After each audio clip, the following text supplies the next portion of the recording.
Hallo und schön, dass du da bist. Wie ich in einem meiner letzten Videos gesagt habe, wechsle ich das Kamerasystem. Ich wechsle von Canon zu Sony. Aus diesem Grund habe ich die Canon EOS R verkauft und mir stattdessen eine Sony A7 III gekauft. In diesem Video gibt es ein kleines Unboxing, einfach zu schauen, was drin ist und welches Objektiv ich mir dazu gekauft habe und warum ich mich dafür entschieden habe. Ja, viel Spaß beim Schauen.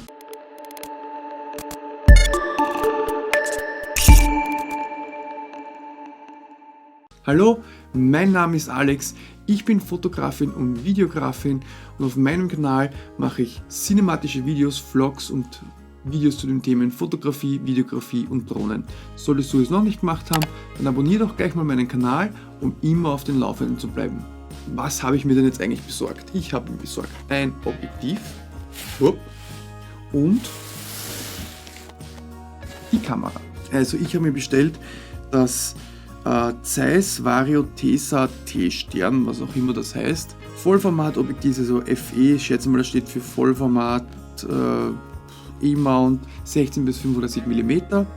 F4 ZA OSS. Also was ich schon herausgefunden habe ist, OSS heißt optische Bildstabilisierung und 16 bis 35 war mein altes natürlich auch und ja, ist ein E-Mount-Objektiv geeignet für 35 mm Full-Frame. Schauen wir mal, was da so alles drin ist. Bumm. Wir haben einen Zettel, da steht drauf wechselbare Objektive. Und noch ein Zettel drauf, wo auch wieder steht wechselbare Objektive. Und wieder. Und wieder. Aha. Irgendwas von einem Zeiss-Ding. Ich glaube, das ist die Zeiss. Oh, das ist die Zeiss-Seriennummer. Wahnsinn. Noch irgendein Zettel. Noch irgendein Zettel. Einen Karton, den wir sicher nicht mehr brauchen. Oh, schau dir das an.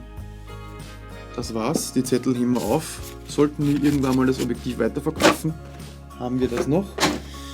Das mit der Seriennummer muss ich mir nochmal genau anschauen. Auf jeden Fall haben wir einen Objektivbeutel, wo... der ist aber schon geil. Der ist leibender als der bei Canon. Da ist das Objektiv drinnen, die Gegenlichtblende. Also ein ganz netter Objektivbeutel. Die Gegenlichtblende, wie gewohnt für ein Weitwinkelobjektiv, recht kurz und das Objektiv in einer Polsterfolie. Da rollen wir gleich ein, weil die können wir ja später nochmal brauchen. Der Anschluss hinten, also es wirkt auf jeden Fall sehr hochwertig. Es wirkt fast hochwertiger, wow, als die Canon-Objektive. Wow, das Fokusrad geht echt sehr leichtgängig. Dafür geht das Ding, okay, das passt, dass das schwerer geht.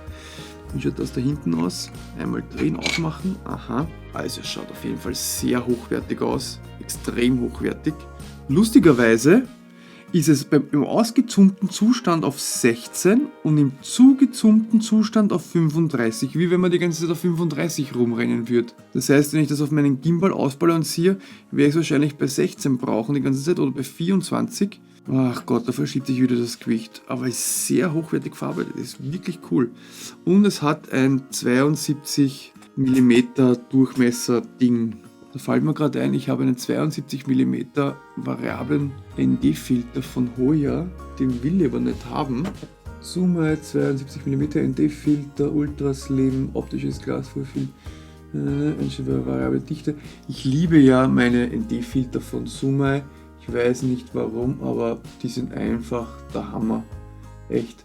Du kannst das in Infinity drehen und deswegen werden wir sich gleich mal eines bestellen. Warum auch nicht? Alles klar, ND-Filter bestellt. Ja, sehr hochwertiges Objektiv. Den variablen, die Gegenlichtblende werden wir nicht brauchen, aber das Objektiv schaut richtig, richtig nice aus. Los geht's, schauen wir sich das Sony an. Die Kamera. Stehen da überhaupt drauf? NP-FZ100, das ist der große Akku, das weiß ich schon. Also das nehme ich mal ein Handbuch. Also ein Jahr Extended Warranty, verlängerte Garantie. Register your product online at, ja, mache ich dann. European Guarantee Information, das bitteschön, ist einmal ein dickes Handbuch. Ja, wichtig ist natürlich immer Ding zu lesen. Also, was haben wir da drinnen? Wir haben einen Neckstrap, heißt das, glaube ich. Einfach, das ist das Ding, was man an die Kamera anmacht, um das um den Kopf und den Hals zu legen. Dann haben wir einen Stecker für, ich weiß gar nicht, wo der passt. Kein Schimmer. Ja, aber wo kann man wer sagen, wo dieses Teil hier reingehört? Echt wahr, das ist Mikro. Ah ja. Was ist das? Da stecke ich also das Ding an. Ein AC-Adapter. Ah ja. Das ist das Teil, mit dem ich die Kamera aufladen kann. Ich habe mir nämlich so einen Cube gekauft. Da kann ich gleich 2 von den neuen Akkus mit reinstecken. Super leibend, und jetzt hängt gerade mein Handy drauf. Da ist ein USB-Kabel auch noch drinnen. Hoppala!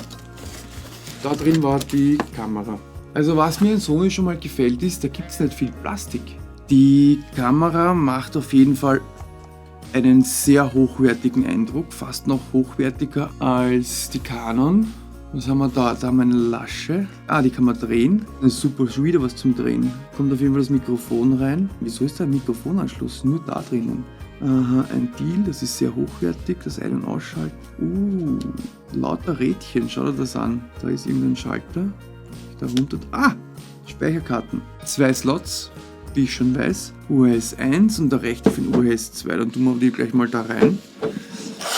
Ich habe genau eine UHS 2. Was mir beim Akkufach schon aufgefallen ist, dass wenn man das öffnet, dass das zwar gleich aufspringt, aber aufspringt. Bei Canon drückt man das zu und es ist zu. Und da muss man in dem Fall runter drauf. Zum Display, also man kann es rausziehen, man kann es so weit raufkippen, runterkippen. Oh, das ist alles, was ich runterkippen kann. Und dann kann ich noch so Ah ja, okay. Ich verstehe. Das heißt, die meisten werden dann wahrscheinlich so irgendwie herumdüsen. Ja, that's it. That's die Kamera. Schauen wir uns den Sensor kurz mal an. Das ist ein E-Mount. Sensor ist offen. Die Kamera liegt an und für sich gut in der Hand. Naja, nicht ganz so gut wie die Canon, glaube ich. Also die Canon, die EOS R, ist da vorne ein bisschen dünner, glaube ich, oder anders gebogen. Ich bin mir nicht ganz sicher. Aber lauter Rädchen, du hast den Joystick. Lauter Rädchen, ich liebe lauter Rädchen. Die Canon EOS R, sie hat ein Touchpanel. Wer braucht bitte schön ein Touchpanel? Ja, fühlt sich durchaus nett an. Naja, wenn man am Rädchen dreht, kann man sich im Menü rauf und runter bewegen. Seitenwechsel tut man mit rechts und links oder mit dem Rad hinten. Mit dem Rad vorne kann man rauf und runter. Mit denen passiert gar nichts. Okay, der Touchscreen ist fürs Menü nicht zu gebrauchen. Monitorhelligkeit, das klingt doch schon mal nett. Na, schau mal, da stellen wir gleich mal super hell ein, weil warum auch nicht. Wo ist das Deutsche? Wurscht. Ah, es gibt Formatieren. Formatierung beendet. Das ist die 128 GB und jetzt tun wir den Steckplatz 2. Ja, tun wir auch löschen. Aufnahmemedieneinstellungen. Aufnahmemedienpriorität Steckplatz 1. Slot 1 ist der schnelle. Ach Gott. Schon wieder vergessen. Version. Das Gehäuse hat die Version 3.0.1. Das muss ich updaten. Steckplatz 1 geht er zuerst rein. Steckplatz 1 ist der schnelle. Der soll einfach beide nutzen. Ich will da nicht ewig rumreden. Ich werde das Ding jetzt updaten, mir dann die restlichen Einstellungen anschauen und mich den Rest des Abends damit spielen. Aber du musst ja nicht die ganze Zeit dabei sein. Was wir jetzt noch wir brauchen für den Anfang des Videos, du hast es vielleicht schon gesehen, ein paar geile B-Roll-Aufnahmen. Und die werden wir mit dem iPhone machen. Warum auch nicht? Was hältst du von der Sony A7 III? Zufrieden? Unzufrieden? Weiß nicht? Schreib mir die Antwort doch gleich in die Kommentare unten. Und wenn dir das Video gefallen hat, dann lass mir ein Like da. Vergiss nicht, meinen Kanal zu abonnieren und immer auf dem Laufenden zu bleiben. Und wir sehen uns beim nächsten Mal. Danke fürs Zusehen. Ciao.